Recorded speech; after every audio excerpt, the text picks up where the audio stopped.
even the best design solutions need to adapt. Again, this sort of ties in with the previous one about simplicity. This was a lesson from Dr.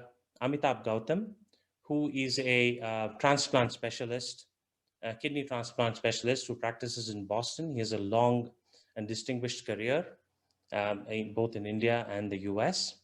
And with him, we talked about the kidney allocation algorithm that was adopted in the US probably 4 to 5 years back.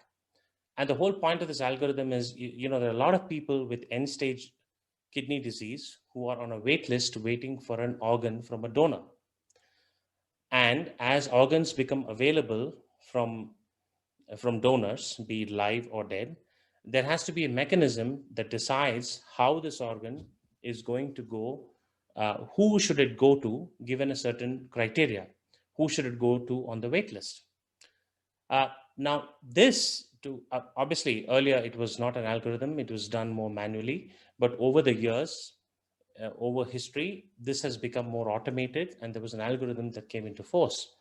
Now, the key thing to note is, to bring this algorithm into force, there was a 10-year process. It consulted all the stakeholders, be it technologists, be it physicians, people from society, people with suffering from this disease, experts, researchers, you name it. It was a 10-year consultative process with many iterations before the algorithm was finalized and really deployed. But the key thing is, once it was deployed, it was really the best design solution at the time. Still, once it was deployed, there were calls from groups of people, or what you call subpopulations, that their needs had not been met adequately by this very well designed algorithm. One of the groups was a group of people who needed a pancreas and a kidney at the same time. So basically, their contention was that this algorithm did not meet their need. In fact, there was a more famous case of somebody who needed a lung transplant.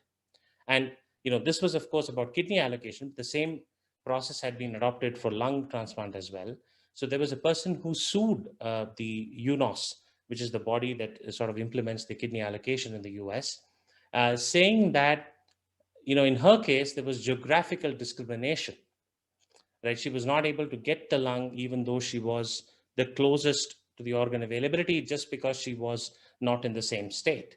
And actually, the US Supreme Court had to intervene and give a timeline by which this issue had to be resolved.